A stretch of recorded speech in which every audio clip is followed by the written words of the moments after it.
आज हम गद्य काव्य के अंतर्गत संस्कृत के जो प्रमुख गद्यकार हैं उसके अंतर्गत कवि जो सुबंधु हैं उनकी रचना एवं उनके विषय में संक्षिप्त अध्ययन प्राप्त करेंगे कि जो गद्य है वो किसी भी भाषा का आधार एवं प्राण होता है और जो गद्य है उसके बिना कोई भी भाषा लोक में व्याप्त नहीं हो सकती, विचारों की संवाहक नहीं हो सकती और चिरकाल तक जीवित नहीं रह सकती।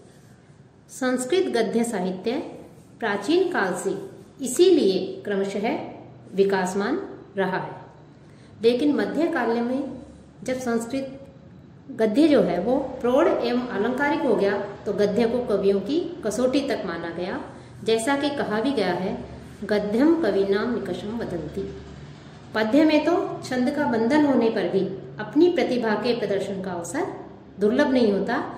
जो भी पद्य रचना हो, अलंकार आदि का विन्यास हो या चमत्कार प्रधान काव्य हो, उसे काव्य कहा जा सकता है। लेकिन गद्य में कोई भी बंधन नहीं हो सकता और बोलचाल का जो गद्य काव्य है वो नहीं होता।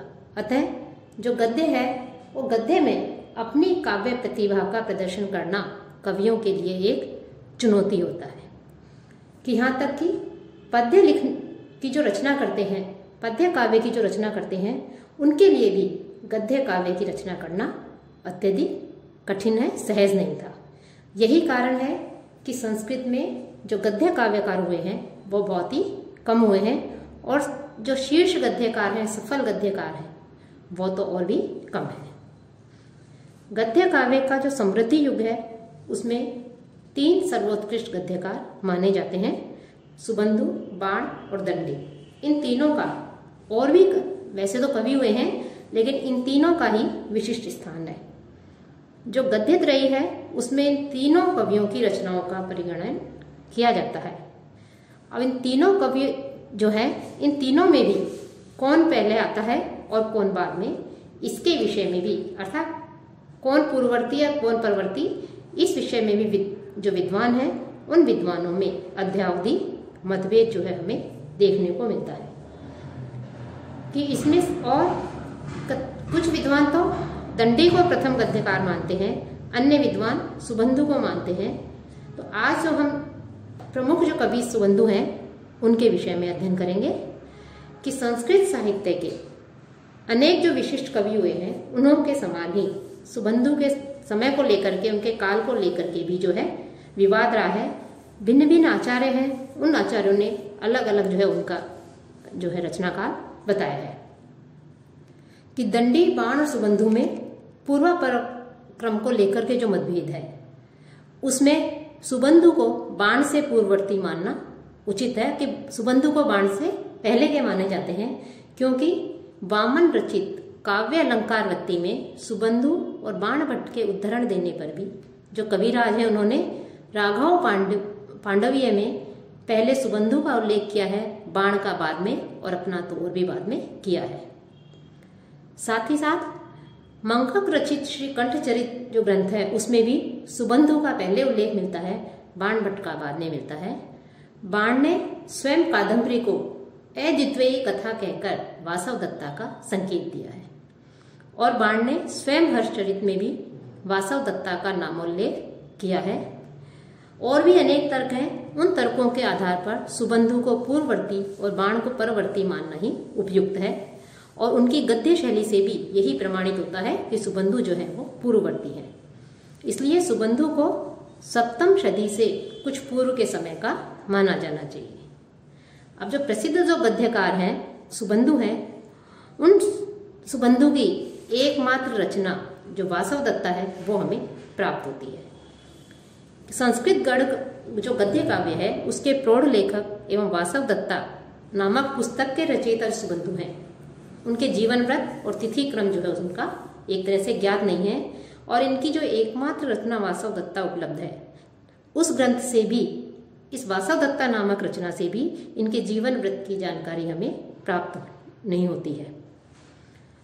सुबंधु की एकमात्र गद्य कृति है वासव दत्ता और यही इनके यश का आधार है। यह वासव दत्ता वत्सराज जो उदयन है वो और उनकी और वासव दत्ता की जो प्रणय कथा है उस पर आधारित न होकर कवि कल्पित कथा के ऊपर आधारित है।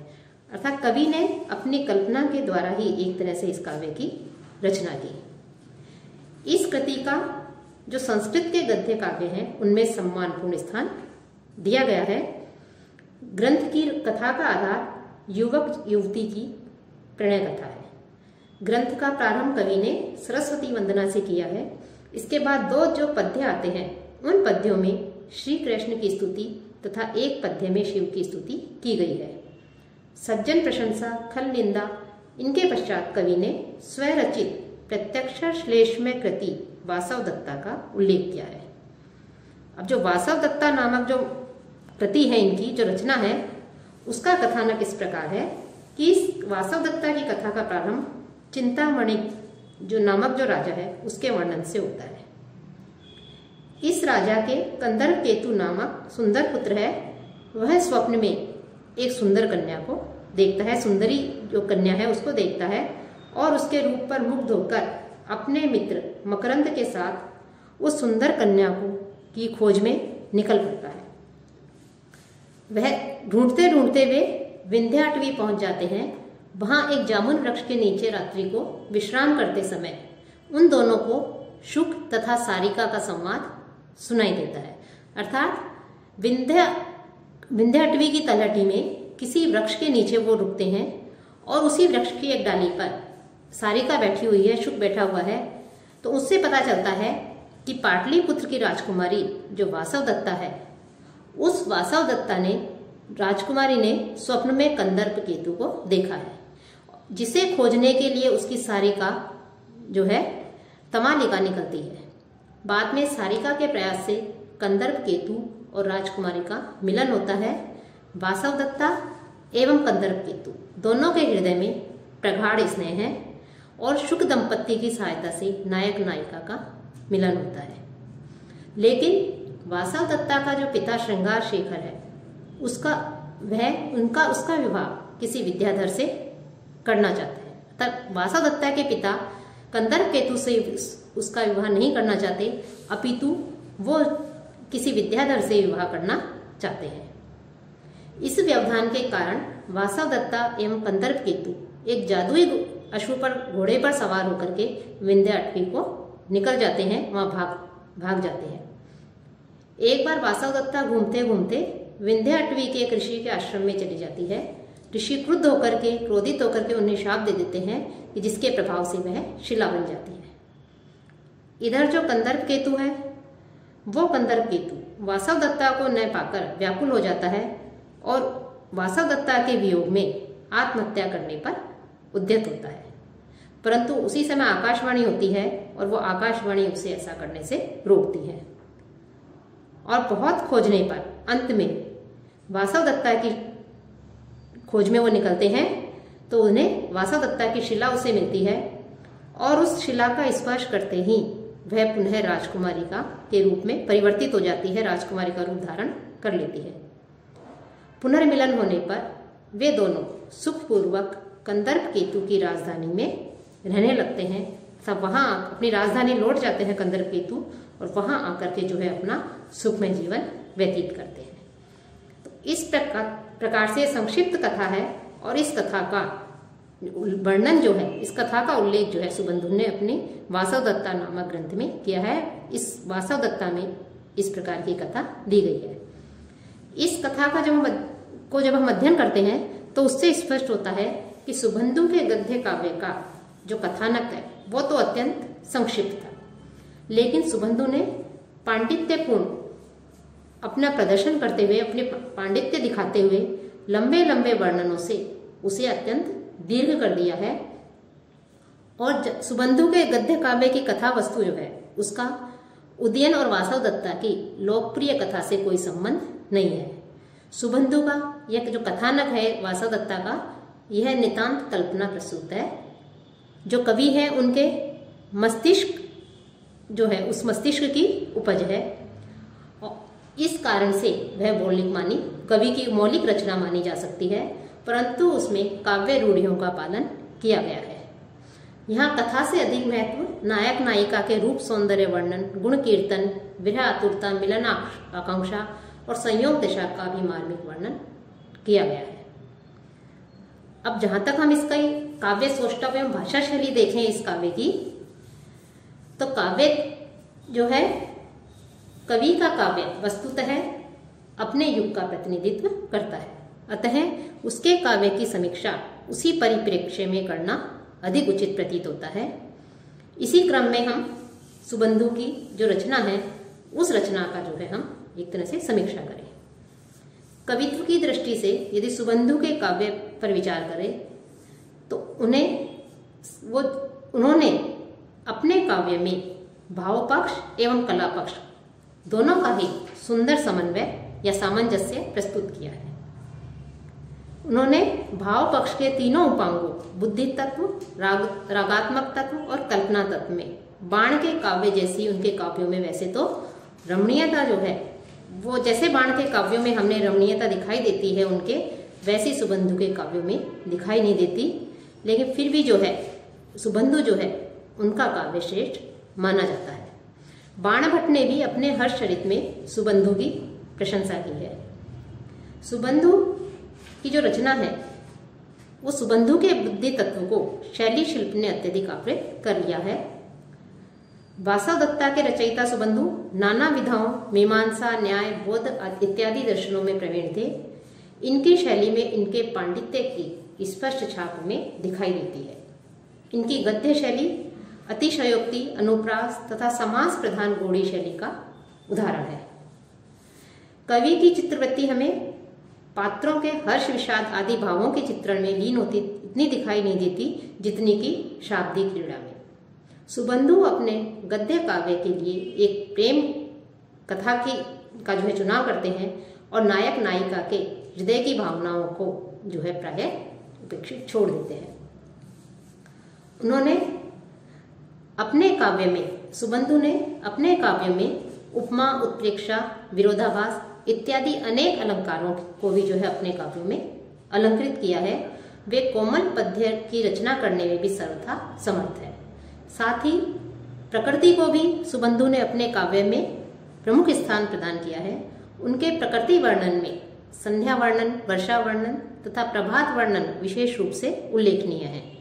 श्लेष, अतिशयोक्ति, उपमा आदि के प्रयोग के द्वारा सुबंधु ने इन वर्णनों में विशिष्ट जो चमत्कार है उस चमत्कार को उत्पन्न कर दिया है। जो सुबंधु हैं उन्होंने अपनी रचना लोक कथाओं को कथानक की रूढ़ियों का आश्रय लेकर अपनी कल्पना से इस प्रणय कथा का जो प्रसाद है एक तरह से उसको निर्मित किया है। उन्होंने वासव दत्ता में कहानी की घटना बहुत ही स्वल्प तथा निर्जीव है, लेकिन सुबंधु ने अपनी प्रतिभा पर आधारित जो सुंदर वर्णन है उन सुंदर वर्णनों के बल पर इस रोचक कथा का रोचक कथानक को लेकर के जो है इस ग्रंथ की रचना की है। उनका मुख्य उद्देश्य वर्णन ही है और वर्णन चातुर्य के कारण ही सुबंधु की ख्याति साहित्य जगत में हमें देखने को मिलती है। वस्तुतः ये कथा वासव दत्ता की जो कथा है सुबंधु की, यह कथा लोक कथात्मक प्रेमाख्यान पर आधारित है। घटना सामान्य है, लेकिन सुबंधु ने अपनी काव्य प्रतिभा से उसे मनोहारी एवं जीवंत काव्य बना दिया है। यह वर्णन प्रधान काव्य है जिसमें अलंकृत चमत्कार युक्त काव्य शैली का कौशल हमें देखने को मिलता है, वो दर्शनीय है। इस प्रकार से अनेक प्रकार की विधाओं की भी इन्होंने इसमें रचना की है। सुबंधु की शैली में बौद्धिकता का प्राधान्य हमें दिखाई देता है। इन्होंने पात्रों के हर्ष, सुख आदि भावों के चित्रण में अपनी वृत्ति को लीन न करके शाब्दिक क्रीड़ा की ओर ध्यान दिया है। भाव पक्ष के चित्रण में सुबंधु ने उत्कृष्ट कवित्व शक्ति का भी परिचय दिया है। साथ ही सुबंधु का ध्येय वर्णनों को कलात्मकता देना, नायक नायिका का अलंकृत वर्णन करना, उनके भावों का एक दूसरे की प्राप्ति के लिए की गई चेष्टाओं का, विरह मिलन के प्रतिबंधक रूप जो विघ्न है उनका विस्तार से वर्णन किया है। वासव दत्ता की कथा जो है, इस कथा का, इस कृति का अत्यधिक भाग कलात्मक वर्णनों से ही भरा हुआ है, जिसके द्वारा वह अपने पांडित्य तथा प्रत्यक्षर श्लेष में प्रबंध लिखने की क्षमता का प्रदर्शन करते हैं। जो सुबंधु हैं, सुबंधु चमत्कारवादी कवि हैं। उनके अलंकारों का प्रयोग केवल अलंकार के लिए ही होता है। सुबंधु के में अक्षर आडंबर है, जो बाण स्निग्ध रस पेशल पांचाली के कवि हैं।